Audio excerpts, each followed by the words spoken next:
What is going on, everyone? Welcome to another very exciting episode right here on the MIgardener channel. It is an absolutely glorious day out. The sun is out. I'm just soaking it in. My face is feeling the warmth, and it feels so good to be outside today. And bluebird skies, just crisp air, feels so incredible. So I'm outside enjoying the last little bit of it before winter comes. And I was outside today doing my last little bit of garden cleanup and seed processing. And I thought I would bring you all along to show you how I process my seeds in large quantities, because a lot of you have asked, because we do have a seed store, MIgardener.com, home to over 520 different varieties of heirloom and organic vegetable seeds. So it's worth checking out, just a little shameless plug there. But a lot of you have asked, because we have the seed store, they say, Luke, we want to see how you save a lot of your seeds that you sell in the store.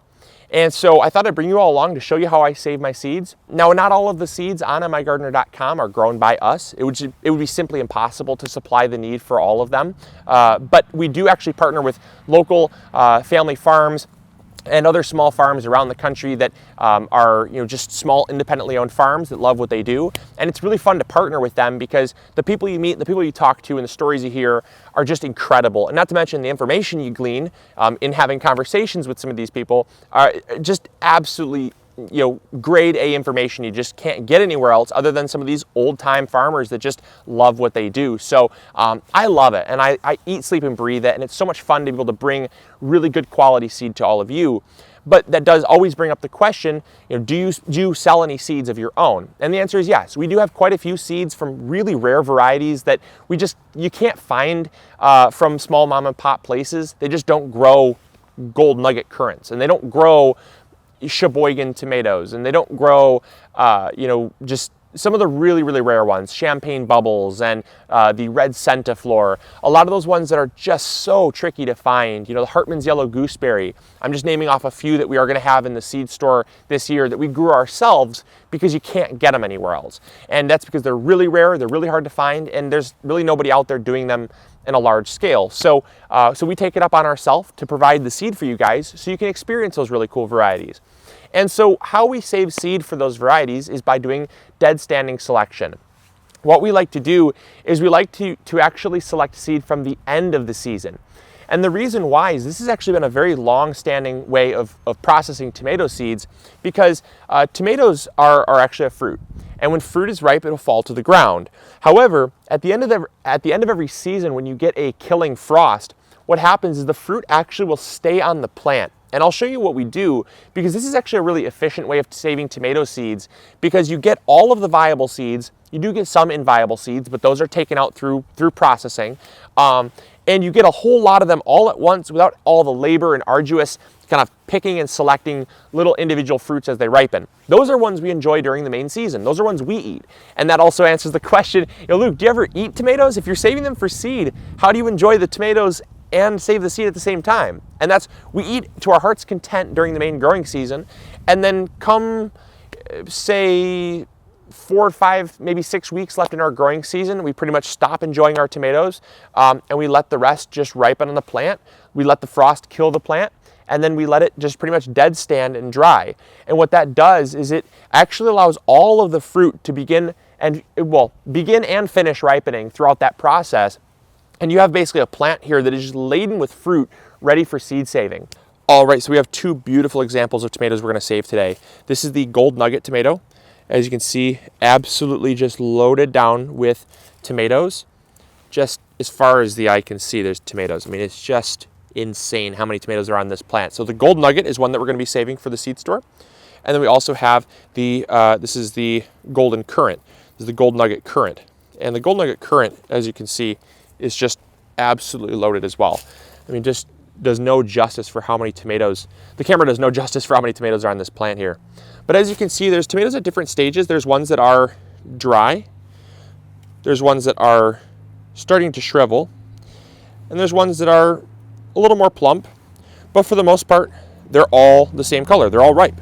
You have a few that are not ripe, These ones here will not have viable seed in them. They'll just have pulp, and the rest will just be fermented out and discarded. But any of the viable seeds in here will all be saved because they all sink to the bottom of the pulp. And that's how we save that's how we save most of our vegetable seeds, is through natural fermentation. The viable seeds sink, the inviable seeds in the pulp float, and they mold up, and they're discarded. All right, so we're ready to start saving the tomato seeds. I've got my bucket positioned underneath the plant to catch all of the loose tomatoes. And then all I'm going to do is simply kind of rake my fingers over top a lot of these clusters.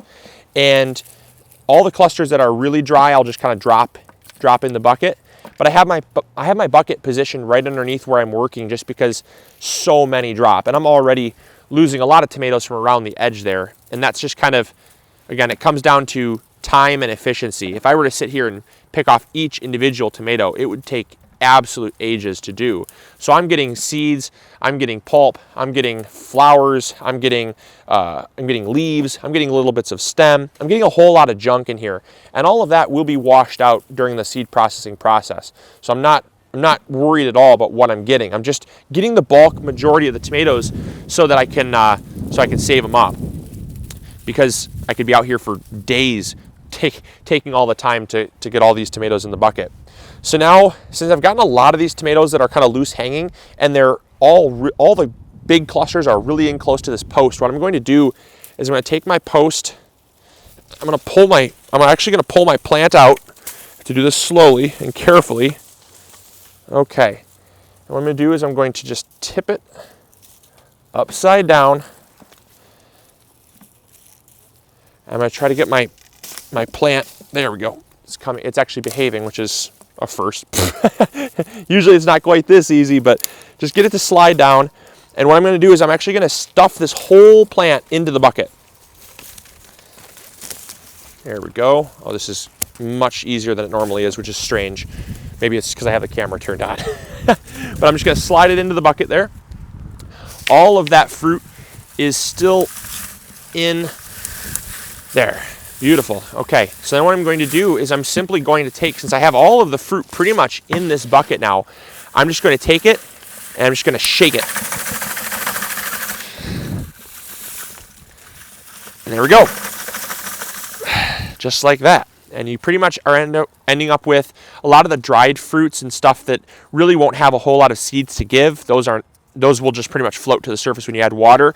Those do have some viable seeds in them, but because they're completely bone dry, they really won't give a whole lot of viable seeds. But as you can see, no seeds left. And then all we have to do is just come in here. You'll see we're left with a bunch of leaves and other plant debris. And that pretty much just is really easy to pick out, because all of the leaves, when you shake it, all of the leaves come to the top because they're lighter. And there you go. There's all the leaves. Pull those out. Discard those. There's some more leaves. Pull those out. And then I'm left with all of the tomatoes down at the bottom. And now what I can do is I can add water to this. I'll add water to this bucket here, and all of the other leaves will float to the surface. I can scrape those off, and I can pretty much continue to separate it out till I get just fruit. And then when I get just fruit, what I'll do is I'll crush it down, I'll get all the pulp, and then all of the pulp will contain the seeds and the flesh of the fruit, and then we'll just ferment that down like we do normally. Alrighty, so I just got the golden currant all saved up. That's ready to go. My bucket is emptied, and now we're going to start working on the golden nugget tomato. So what we're going to do is we're going to get all of this kind of free dangling fruit first, because it's really not very close to the post at all. It's kind of just hanging out on the side, and I won't be able to slide it into the bucket and shake it as cleanly as I did with the golden currant, because they're all hanging out over the edge here. So what I'm going to do is just put the bucket over top of my work, rake the vines like I did, get most of them to fall in. All right. The post is out. So now what I'm going to do is I'm simply going to, with it still in the ground, I'm going to tip it upside down.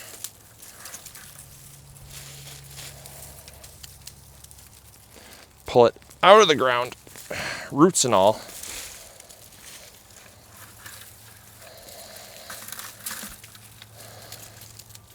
And then very quickly, one fail swoop.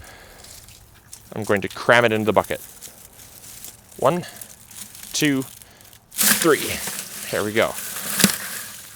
It's like pulling a tablecloth. If you go really slowly, all the tomatoes just fall all over the place. If you go quickly, it's not too bad. All right. So now we shake. All right. And that is how we do it. Not a single tomato plant, or not a single tomato left on that plant. That is effective. I absolutely love that method. All right, and we just come back here and pick up the last little bit of the ones that fell off, which we lost a fair amount this time, more than we did last time, but these ones are so much bigger, so much heavier. So I'm not surprised I lost quite a few more, but still not that bad. Alrighty, and as you can see, there's all the tomatoes. Now it doesn't look like that many tomatoes, but remember, you have to remember, these are actually all smushed, and it's basically tomato pulp. There's probably close to 350 to 400 tomatoes in this bucket here. So that's gonna produce a lot of tomato seed for you guys. So there you go. There is how we save tomato seeds for the seed store. I hope you all enjoyed. I hope you learned something new. I found this a ton of fun to bring to you guys because when I saw the questions and comments coming in on our last video, I said, you know, I don't really have a reason why I wouldn't, so sure, let's make it happen. So I got to make a video out of it, and that's always fun. I got to bring you guys along, which is always a great time, and I got to show you something that I haven't really shown you before. So that is how we save tomato seeds for the seed store. A whole lot easier than plucking off each individual tomato from each plant. Just way easier to shake it into a bucket, crush it down, ferment the pulp, and then dry the seeds that way. You still get the same result in the end, it's just one is way quicker. And when you're saving seeds from 10, 20,000 tomatoes a year, much easier, much easier to do it this way. So I hope you guys enjoyed. I hope you learned something new. There's the last look at the gold nugget currant before we get that in the seed store. But you can find both of these over at MIgardener.com along with over 520 other varieties. They're only 99 cents a pack. That's right, they're less than $1 a pack.